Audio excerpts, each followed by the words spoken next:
Greetings all, it's Dr. Bankhead at the Struggle in Thinking Out Loud.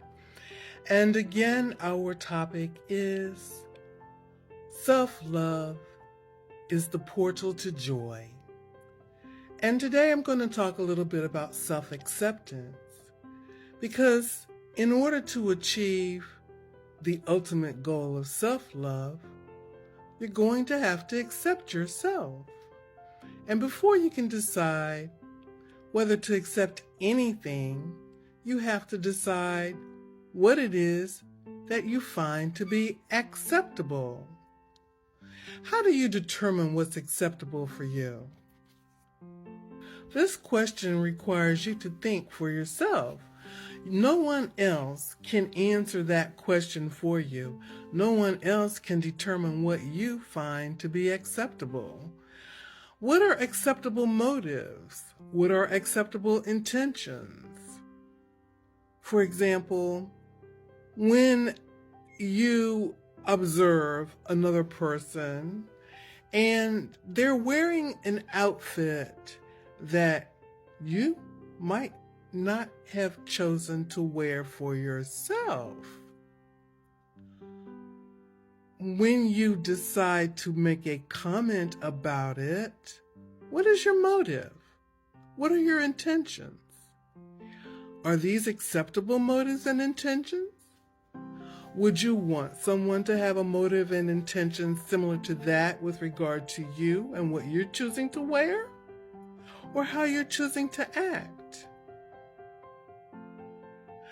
Or some of the thoughts that you are having, or the choices that you're making, are these acceptable to you?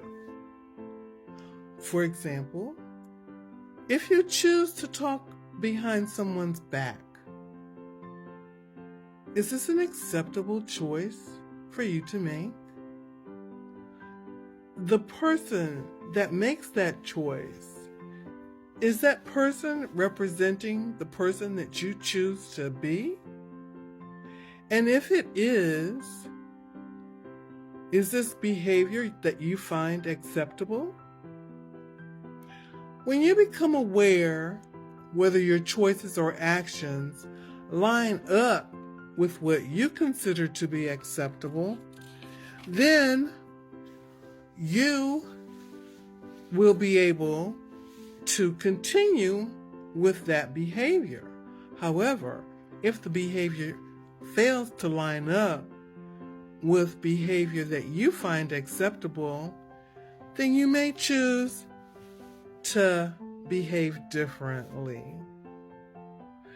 Then, after habitually scrutinizing everything that you do to determine whether it is something you find acceptable, you will get to the point where what you are making those decisions habitually, you're making decisions with the awareness that you are only making those choices and decisions that line up with what you deem to be acceptable. You will have mastered the foundation of self-acceptance. Yes, I am referring to self-acceptance as the first step towards self-love, which I said is the portal to joy. And the goal is for me to love myself, for me to respect myself, for me to protect myself, and for me to be responsible for myself and my actions. All right, this is Dr. Bankhead at the Struggle in Thinking Out Loud, hoping you'll join me again as we explore how self-love is the portal to joy. And I'm asking you to please share, subscribe, like, and comment. All right, and remember, I always say, well, sometimes I do, and sometimes I don't, but I'm grateful for I am fully great, and you can join me in saying that too. I am grateful for I am fully great. That's right. Have a great day.